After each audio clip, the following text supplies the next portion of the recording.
There's a phrasing that will stand out for me, and emotional OnlyFans is one of them. And I think it's really interesting, and it rings true. Like and it speaks to so much that I've been seeing in terms of surveys and in terms of stories the last few months, and just thinking about this sort of reality that we're in, where, and I wrote about this on my daily show a few weeks ago, which is basically, you know, now that dial-up is ending, I was writing about dial-up ending in for the AOL dial-up going dormant for the first time in 30 years. And that those people actually they could unplug from the internet. And the rest of us, it's constant. It's everywhere. It's all around us. We're swimming in it with every moment of the day. It's like air. Or more like water. But yeah. Like if we were fish, it would be water. Yeah. But air, yes, totally. So it's this inescapable reality. So the fact that we would, like, we're in an era where third places, actual physical places, are existing less and less. Part of my lamentation and woe earlier was I wish I knew where a good picnic was, because I'd like to go. I'd like to go hang out with people in person. But I think that's a problem that so many of us are facing that we're seeing less of those concrete places exist, or at least they don't feel like they exist. So what we're doing is that we're resorting ourselves online. And we're finding ourselves in those comment sections, in those Patreon subscriptions, those all swims where everybody hangs out with the host, and then people are talking with each other in the chat or whatever. It is this sort of thing that we're doing to fill the gap socially, even if we're not in the same room. Well, the comment section is the new cookout. That is the picnic, and you can hopefully have it every week. Agreed. The comment section is the new cookout. Like Blocked and Reported, they do a weekly post that is just to get the audience, their audience talking to each other. It's just like saying, I forgot what they call it, but it's like, say anything, go off. They don't even, it's not even them. Yeah. Open threads. Right, exactly. And I think it's every Wednesday, and it's great. I mean, I look forward to it. And on top of it, it speaks to this sort of yearning for people who are in the world to want to connect with others. And you just feel like, hey, if I'm not going to talk to my neighbors, and fewer of us are actually talking to our neighbors, if we're not going to have, I've seen stories in recent months, everything from reunions being down, family reunions, to places where you have things like cookouts and usage of lodges and all that stuff being down. All the stuff about bars and cafes, that down, largely because of inflation, some largely social as well. It's just we've groomed a generation, if not more, on online interaction instead of in-person interaction. And also to be averse to the other tribe. Yes, well, that as well. Like, in that there are so many of us who are afraid to sort of just of the idea that we're going to encounter ideas that are not our own.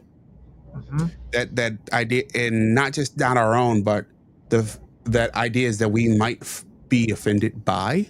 Well, that are anathema to being good people, that are a threat to not even just that, but like we might be. Yeah. Like it's not even like, hey, this is definitely out of bounds. No, if I go in this place, I'm going to find stuff and interactions that will no longer nowhere near my perspective. Therefore, I'm just not going to do it. I'm Hmm. not going to put, that kind of risk. It's one of the interesting things to go off on another tangent.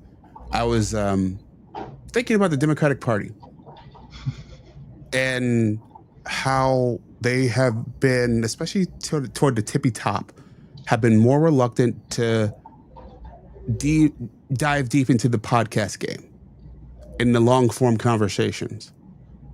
And Kamala Harris, demanding that Joe Rogan like shorten his interviews and then move his interviews to her. Hmm. And it it then hit me. It was like, oh, they're just afraid. She's afraid that you won't have complete control over the conversation and narrative over 3 hours because you can't. That's one of the things that's beautiful about that show is that you kind of have to just go in there and swim. You gotta have a dexterity, and if you don't have dexterity, it's not going to go well. No, I think you and I may have talked about this on camera last time, Maybe where Dave Smith talked about this because he used to work at CNN, or he used to do yes, some sort of yeah, roundtable he did discussion, CNN. and he was talking about this specifically after this happened with Kamala, and then when JD Vance did do the podcast rounds or did do Rogan, Hmm. and He does it regularly. he said that a Kamala Harris just couldn't have a 3 hour spontaneous conversation off the top of her head. And he said he was struck even back in his CNN days that these people that he was, on these panels with could only speak within that really compressed format, and that they had nothing else beyond that. Almost like they had not envisioned a media like environment where they would have to. And yeah, I don't know why the Democrats haven't come up with. I mean, Sanders was doing it for Well, whatever that's look, worth. look. I think Bernie. One thing's that Bernie and Bernie has been on Rogan, I think, twice now, Hmm. and one went really well, one didn't. And he lived to fight another day because it was sort of. I think Bernie, and I think most of I would hope most of these politicians have this, but Bernie definitely has this. There's a core set of beliefs that he has, and he is not afraid to walk into the room and express them. Come our way. Hmm. Yeah, I mean, you would think that people who have the gift of gab could could dance spontaneously on the spot. And also, I mean, you're talking about a politician who's from the era where you went into enemy territory all the time. That was part of the job. And now, of course, we have a whole new mindset. And Mm-hmm. we can't blame kids for this. You can't blame Yes, down the middle. millennials or Gen Z, because adults are buying into this hook, line, and sinker where they don't even want to know their neighbors, and they feel this sense of threat. And I see this more in my social circle, which leans overwhelmingly towards sort of the stereotypical quote unquote progressive, well-meaning Democrat. But I imagine it's the same. There's that the same on the other side. And Sure. I don't want to go off too much on a tangent here, but I recently learned from my guy Professor Pete, who lives in Shout out North to Carolina. Professor Pete. Yeah, lives in North Carolina. Now he lives in Raleigh, but he told me this story. This is related.